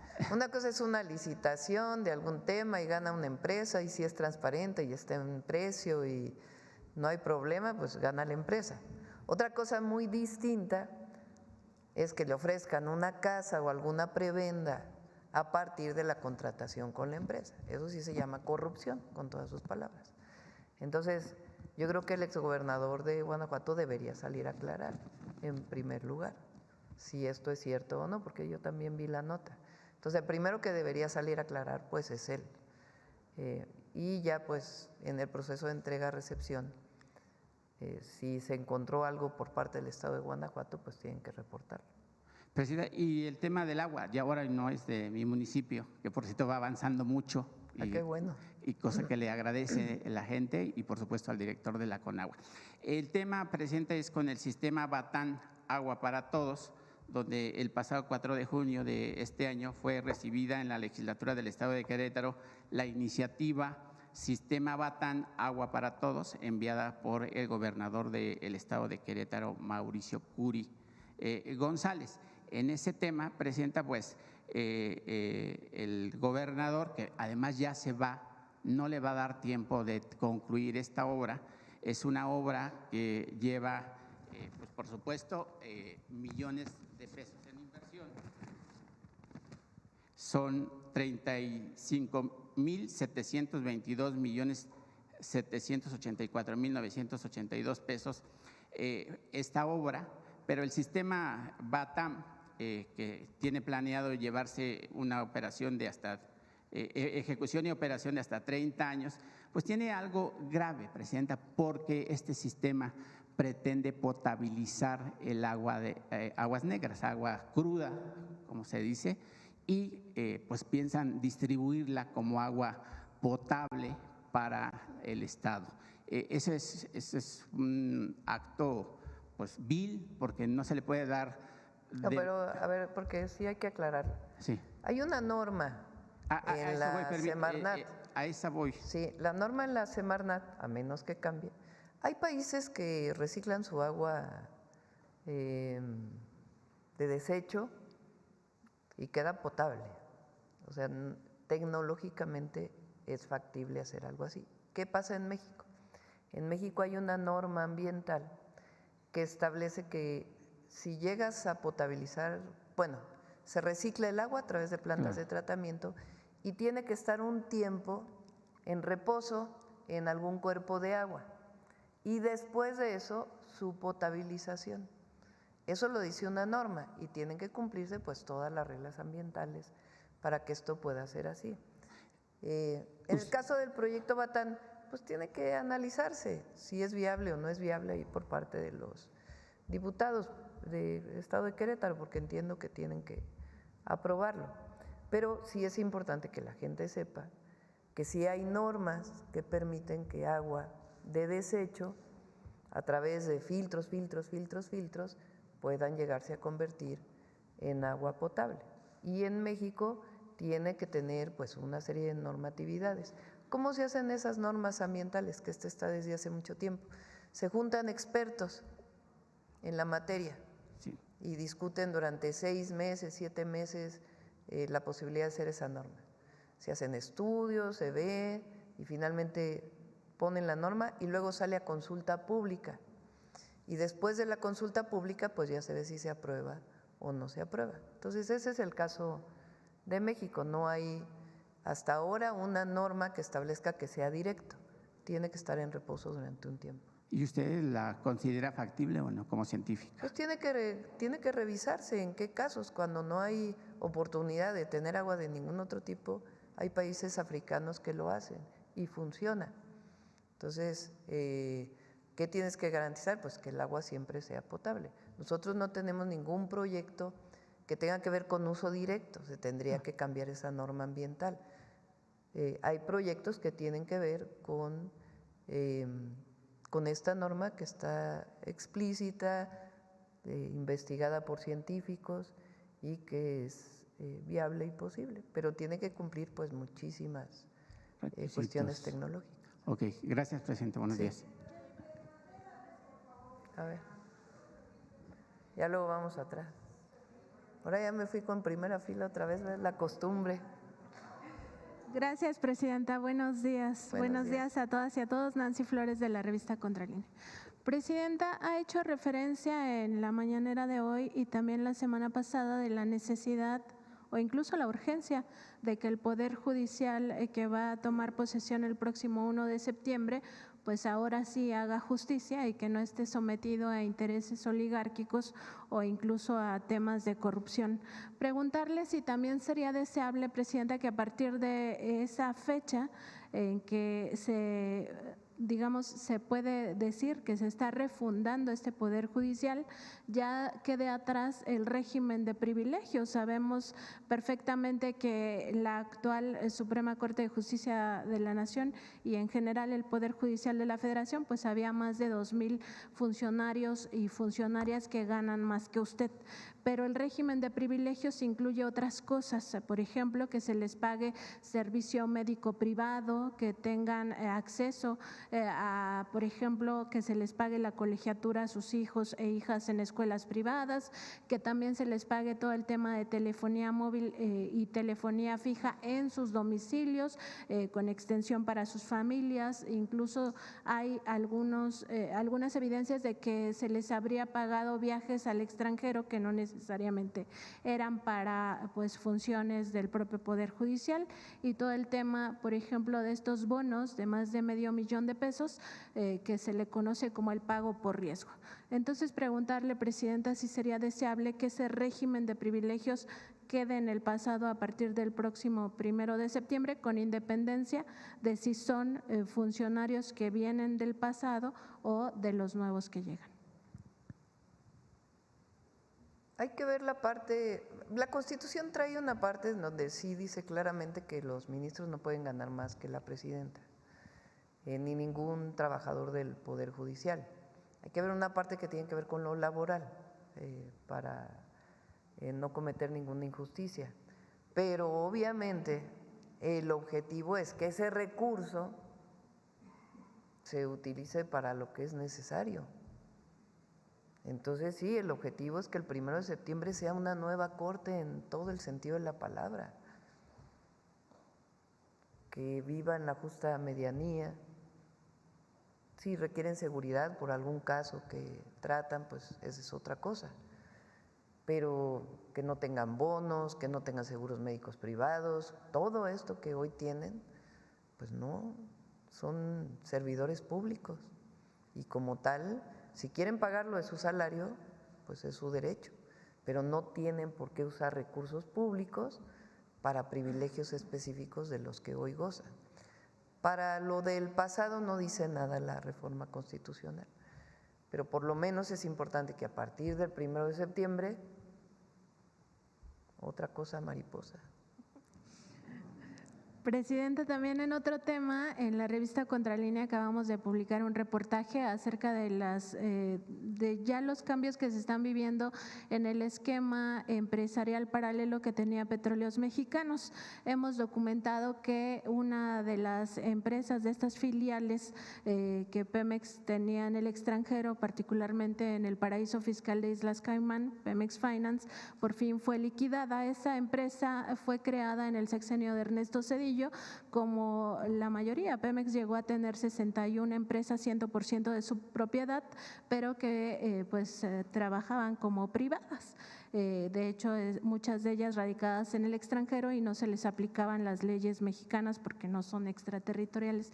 Preguntarle cómo va este tema de la reconfiguración de Pemex, particularmente el caso de estas filiales privadas y sobre todo también saber si en el caso del grupo PMI que tenía su tesorería en Países Bajos, si ese dinero, que es dinero público a pesar de que mucho tiempo lo trataron como dinero privado, ya se va a repatriar por fin a México, y también qué pasa con el grupo Mexgas. Estamos trabajando en una transformación profunda de Pemex, muy profunda. Yo creo que en unas 3 semanas más o menos, sea aquí en la mañanera o en un evento especial, podrán presentar la Secretaria de Energía, el Secretario de Hacienda y el director de Pemex lo que ha significado todo este proceso de transformación y lo que va a significar para adelante. Primero es la integración vertical de la empresa. ¿Qué quiere decir eso? Pemex desde 1992, desde Salinas de Gortari, tuvo un primer cambio en las leyes que estableció que debería de haber subsidiarias. Entonces hicieron Pemex Exploración y Producción, Pemex Refinación, Pemex Petroquímica, Pemex, lo dividieron. Ese fue un primer proceso. Después, pues vino todo el proceso de privatización de sus servicios. Ya los trabajadores de Pemex cada vez hacían menos y la mayoría era contratado por fuera. Después de eso vino la creación de filiales y ya la reforma del 2013 ya fue así como el golpe maestro para facilitar la corrupción y desmantelar Pemex. 40 filiales. Entonces, gracias al cambio constitucional que se hizo en el 28 constitucional y a esta reforma de todas las leyes, realmente se echó para atrás por lo menos yo diría el 60-70% de la reforma del 2013. Y quedan algunos esquemas de inversión privada a través de contratos mixtos, todavía puede haber inversión privada, pero el propio Pemex cambia por completo y tiene además la atribución de ser el primero que dice: yo tengo la posibilidad de explotar este yacimiento, lo explota Pemex. Lleva primicia. Si no lo puede explotar Pemex, entonces lo explota otro. Pero eso no existía antes, con la reforma del 2013. Eso por un lado. Por otro lado, toda la situación financiera de Pemex, que el mayor problema de Pemex ocurrió en el sexenio de Peña. Viene ya de Calderón, viene de Fox, viene de Zedillo, viene de Salinas, pero ya el mayor problema fue con la apertura total, porque Pemex dejó de percibir recursos de la venta de gasolinas, y entonces se fue descapitalizando y la deuda creció. A ver si tienen por ahí la gráfica de la deuda. Cuando más crece la deuda es una parte con Calderón y luego con Zedillo. O sea, 91.9%, o sea, el doble la deuda de Pemex. ¿Y para qué servía? Para el gasto corriente, porque ni siquiera era para nuevas inversiones. Entonces, estamos trabajando, ha sido un trabajo muy intenso. Así como me reúno los lunes con salud, los martes me reúno con energía, 2 horas, y le hemos dedicado mucho tiempo a Pemex, ayudándoles a tomar decisiones, a ver cómo resolvemos los problemas. El presidente López Obrador bajó la deuda y nosotros tenemos un esquema integral de visión de largo plazo de Pemex. No solamente cómo vamos a salir en el 2025, con lo que todavía le debemos a proveedores, con las inversiones de este año, sino una visión de aquí, por lo menos al 2040, de cómo Pemex va a seguir explotando petróleo, gas, petroquímica y otras acciones, cómo va a garantizar sus contratos de servicio, cómo va a garantizar sus contratos mixtos, si Pemex no puede y llega a ser un privado, cómo sería este mecanismo y cuánto impuesto tendría que pagar. Entonces, todo esto lo estamos trabajando y obviamente la Secretaría de Energía, el Secretario de Hacienda y Pemex están haciendo un trabajo extraordinario. Entonces, como en 3 semanas, más o menos ya podemos presentar toda la visión para Pemex, es muy importante, y ahí pues contestamos todas tus preguntas de cuántas filiales hay, todas las cuentas que había afuera que no pudo quitar el presidente López Obrador y que nosotros sí ya estamos consolidando e integrando verticalmente. ¿Qué quiere decir verticalmente? Pues que desde la exploración hasta la venta de gasolina es una sola empresa, no tiene que haber tantas, con cuentas claras. Pero es una sola empresa. Ninguna empresa petrolera del mundo tenía la organización que tenía Pemex. Ninguna.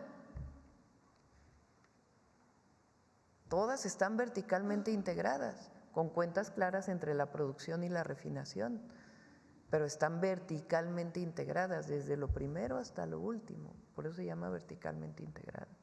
Y eso es lo que estamos haciendo con Pemex, y eso le va a dar una larga vida a Pemex y va a dar mucha transparencia. En otro tema, Presidenta, preguntarle si en la Secretaría de Gobernación se ha avanzado en la investigación interna para determinar las responsabilidades en torno a quienes permitieron al exsecretario de Seguridad Pública de Felipe Calderón, Genaro García Luna, pues obtener contratos irregulares. Hay que recordar que en esta trama corrupta, como lo ha denominado la Unidad de Inteligencia Financiera, se determinó que muchos de los contratos se obtuvieron precisamente de Gobernación y pues fue no solo en el periodo de Felipe Calderón, sino también en el gobierno de Enrique Peña Nieto. Pues forman parte de las carpetas de investigación de la Fiscalía. Todo eso ya forma parte. Recuerden que García Luna tiene procesos abiertos en México. Entonces, toda esa información ya forma parte del proceso y vamos a ver qué puede ser público y qué no. Y Presidenta, también hace unas semanas el titular del IMSS dio a conocer que había más de 3 millones de atenciones en traumatología. Muchas de ellas se había identificado que podrían tener relación con accidentes de motos. Yo quisiera preguntarle sobre eso porque cada vez hay como mayor proliferación de este tipo de vehículos, las motocicletas, y muy poca cultura vial. Entonces preguntar qué va a pasar con este tema, porque ahora también ya las plataformas están ofreciendo un servicio, tanto Didi como Uber, de que viajes en moto, y la promesa de esas empresas es que llegues más rápido a tu trabajo, que no llegues tarde. Entonces sí es preocupante que incluso ya haya hasta una especie de servicio de taxi cuando no se ha podido, pues en las grandes urbes como la propia Ciudad de México y otras ciudades del país, pues de alguna manera evitar estos accidentes que en muchos de los casos pues incluso acaban siendo mortales, o en el caso de las atenciones de traumatología pues muy complicadas por el número de fracturas que presentan las personas que viajan en estas motocicletas. Tienes razón, la motocicleta, la masificación, digamos, de la motocicleta ha generado muchísimos problemas, aquí los médicos están diciendo, porque en efecto ha aumentado mucho la atención en traumatología debido al uso de la moto. Estamos trabajando en una campaña que trae Ramiro, el subsecretario de Salud, pero queremos que sea más que una campaña. Normalmente la normatividad relacionada con el uso de la motocicleta es estatal. Entonces tenemos que trabajar con los estados y ver si se puede hacer una normatividad nacional. No se trata de prohibir la moto, sino primero de cuáles son las normas para usar la motocicleta y segundo, qué multas habría si no se usa de esa manera, ¿no? Entonces sí, y la otra pues la educación, si tienes una moto, cómo usarla. Presidenta, y si me permite un apunte, justamente recordaba usted el caso de Yo Soy 132, en la revista Contralínea documentamos en su momento que quien estaba al frente de la Dirección de Contrainteligencia del entonces CISEN, este órgano de espionaje, se infiltró al movimiento estudiantil Yo Soy 132 y es precisamente la persona que acabó teniendo toda la información personal de los jóvenes que lo único que hicieron fue manifestarse. Muchas gracias, Presidenta. Gracias. Bueno, vamos ya, se está acabando el tiempo. Vamos a ver la que es importante. ¿O está más difícil esto de a ver a quién le das la palabra? Gracias, Presidenta. Vamos a lanzar una pelota. Sí, y Mara también trae una. Marita también trae una de salud. Presidenta, fíjese que viene ya en estos días el nombramiento del nuevo director del Instituto Nacional de Neurología y Neurocirugía, su servidora Nancy Rodríguez de Oro Sólido y Empuje Migrante, perdón. Buenos días a todos. Presidenta, lo que pasa es que es muy importante. Usted sabe que nosotros somos la conexión de la sociedad con el poder, en este caso el toma de decisiones.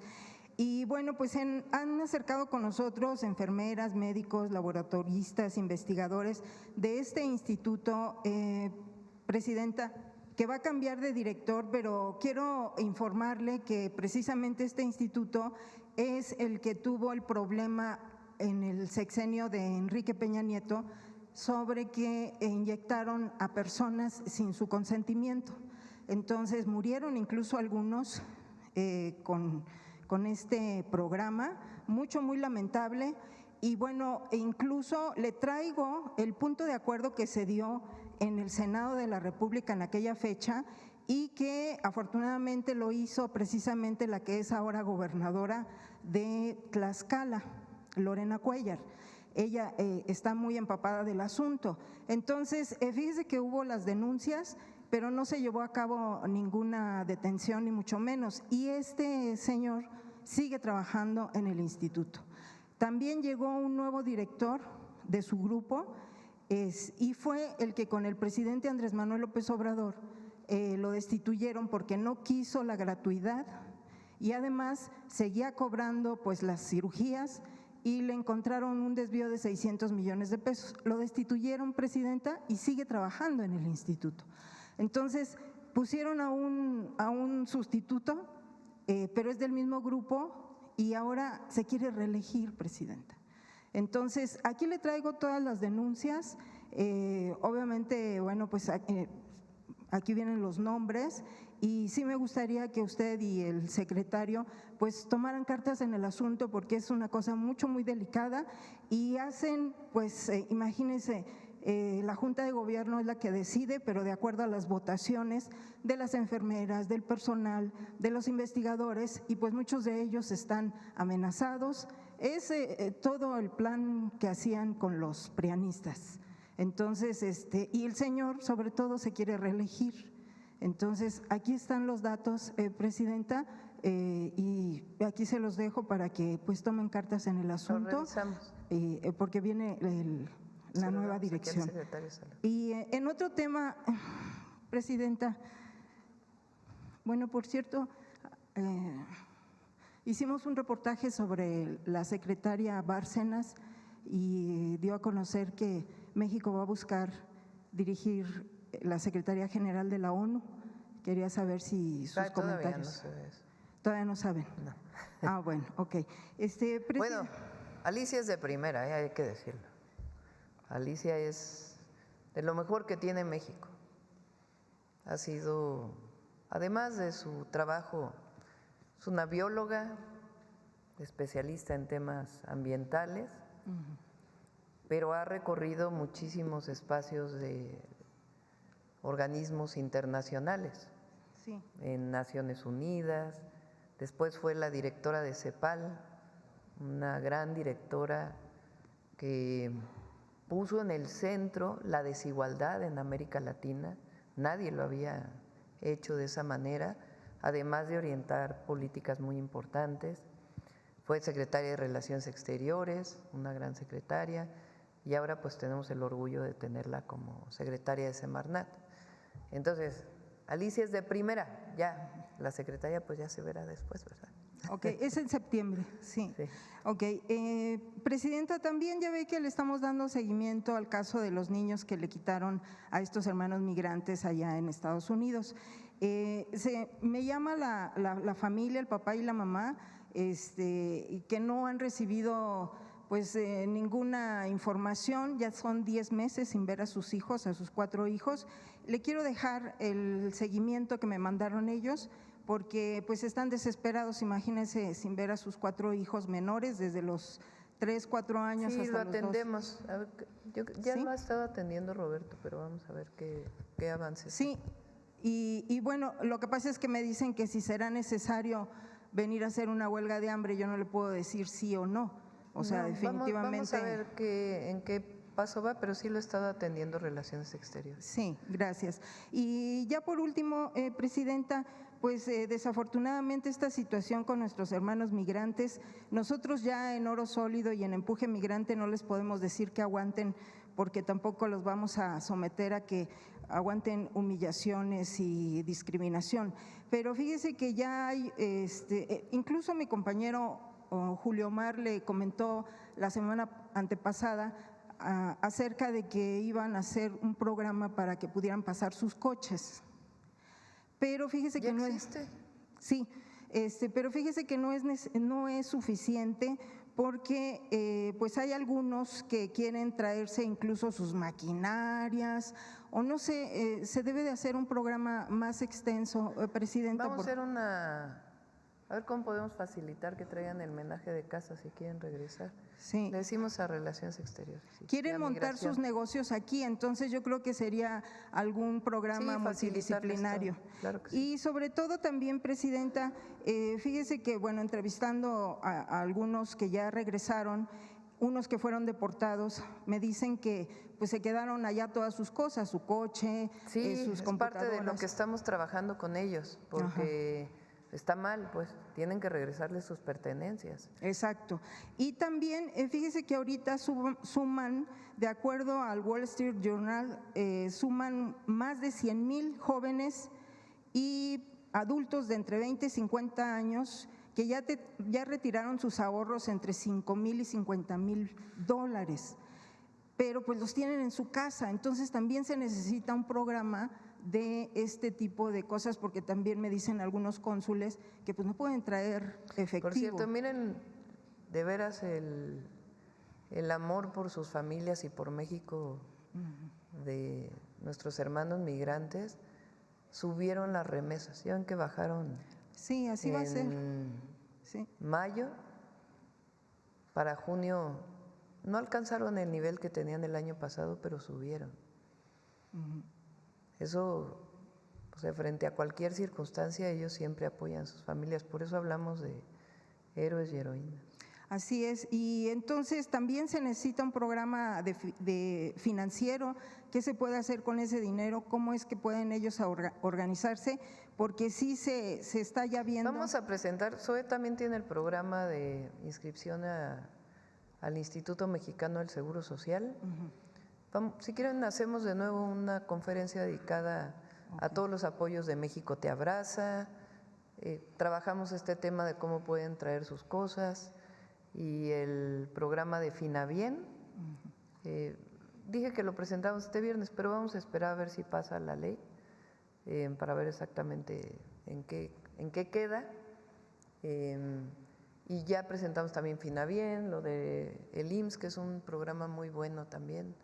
Entonces, todo ello lo presentamos de nuevo en paquete para que sepan que si vienen a México, todos los apoyos que pueden tener, y si están en Estados Unidos, cómo los apoyan los consulados. Sí, hace unos días se vino ya una caravana migrante, aproximadamente 2,000 personas, se está hablando de 200 familias, pues es un éxodo, Presidenta, entonces sí se necesitaría un programa multi… ¿De dónde? Vienen de Texas, de California, y hay muchos que se están viniendo por su cuenta, entonces sí se necesitaría armar un programa. Sí, vamos a consolidar más el programa para apoyarles. Muchas gracias, Presidenta. Gracias. Ya son 9:21. ¿Quién va a preguntar de salud? Van a decir yo. A ver, acá la compañera que insistentemente, Sonora, ya sé que desde hace rato estás pidiendo. Tema el martes. Presidenta, pues… Mañana, ¿te parece? ¿Vienen mañana? Sale, mañana. Se han realizado diversos foros sobre enfermedades raras. Esto concretamente en el Congreso de la Unión, por ejemplo, hay 2 iniciativas, muy rápido le explico, en este caso de Morena, que están buscando, primero, reformar la Ley General de Salud. Y que esta, pues busca establecer un protocolo de atención a los pacientes de atrofia muscular espinal, enfermedades raras que necesitan urgentemente dentro de la política pública del gobierno, pues ser detectadas a tiempo para también ser atendidas. Hay otra iniciativa, esta por la Cámara de Diputados, Mónica Herrera, donde habla de la creación de un registro nacional de enfermedades raras en este contexto, y muy rápido así, la pregunta es si su gobierno va a acompañar estas 2 iniciativas que son ya un tema pues preocupante por este tipo de enfermedades raras, Presidenta. Sí, las enfermedades raras es un problema que tiene muchas aristas. Una de las cosas muy importantes es precisamente tratar de tener un registro para conocer a aquellas personas que tienen el problema. Y su abordaje lo estamos considerando como el ingreso a protocolos de investigación, porque son padecimientos que pueden en ocasiones costar hasta $500,000 a la semana, algunos de ellos, y con periodos de alivio y sobrevida cortos. Hay mucha investigación acerca de las enfermedades raras ocurriendo a nivel mundial, y entonces lo que estamos haciendo con la simplificación de COFEPRIS es tener la posibilidad de incluir a esos pacientes en los nuevos avances de la medicina. Entrando en un protocolo de investigación es una oportunidad para ellos de acceder a los medicamentos innovadores que están en proceso. Creo que lo que sí es muy importante es tener el registro de esas personas para entonces, cuando ocurre un avance, poder inmediatamente incluirlos en su tratamiento. ¿Se buscaría esto traducirlo en una política pública del gobierno? ¿Perdón? ¿Se podría esto concretar en una política pública? Sí, se podría incluir como una política pública, considerando el concepto de acceder a protocolos de atención clínica que permitan su mejor manejo. Gracias. Gracias. Respecto al tema que también se ha hablado de este anuncio del Departamento del Tesoro, concretamente el caso de Citibanco, porque, ayer emitieron un comunicado en el que narran cómo un día antes Visa les comunica que va a tomar una decisión, unilateralmente se dice, su plataforma para transacciones internacionales queda suspendida. Esto pues toma por sorpresa al banco, donde, considerando que ni siquiera el mismo gobierno ha considerado como totalmente válidas todas las acusaciones o sospechas de lavado de dinero, Visa toma esta decisión y finalmente pues afecta también y la incertidumbre de los ahorradores, en este cuenta de los cuentavientes, y el banco, pues no tiene más que decir que ya en un periodo inmediato va a poder, en caso de que lo soliciten, dar. El tema es de que Visa toma esta decisión cuando se supone hay en el mismo Departamento del Tesoro, se notifica que tendría 21 días este periodo de notificaciones y ellos, bueno, pues se van por la libre y dan la estocada final a Cibanco. No sé qué pueda hacerse al respecto o qué opinión tenga.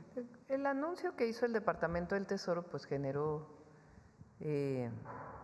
acciones por parte de ahorradores, inversores, en los dos bancos y en la casa de bolsa.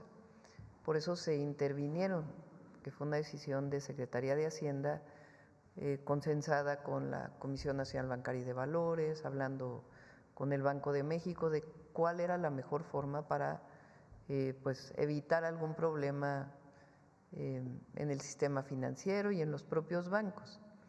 Yo creo que ya esta parte pues, más detallada de las implicaciones, pues, dado que es un tema además muy técnico, le pedimos al secretario de Hacienda que lo pueda informar. Lo que sí puedo decirles es que se ha actuado de manera muy responsable, reconocido por los bancos mexicanos, por la Asociación de Bancos, y se está haciendo pues todo lo necesario para que no tengan implicaciones para los ahorradores ni para quien invierte, y buscar la mejor forma si alguien quiere retirar sus recursos, que tiene derecho, de un banco, cómo se podría hacer sin que tuviera efectos mayores. Bueno, cerramos, ya son 9:30. Que estén muy bien, mañana nos quedamos pendientes con muchos de ustedes. Gracias, buen día. Ay, felicidades a los compañeros del IMSS Coplamar. Es algo muy importante, ya no lo comenté, cierro con esto. El IMSS Coplamar es una forma de atención de las zonas más apartadas del país, que como bien dijo Zoé, nació en los 70s. Había la posibilidad de que IMSS Coplamar se integrara al IMSS Bienestar, pero muchos de ellos ya participaban como trabajadores del IMSS. Entonces tomamos la decisión de que se fuera al IMSS ordinario y la parte presupuestal la vamos a resolver conjuntamente. Entonces, muchas gracias de verdad por el trabajo que realizan. Gracias. Buenos días, hasta luego.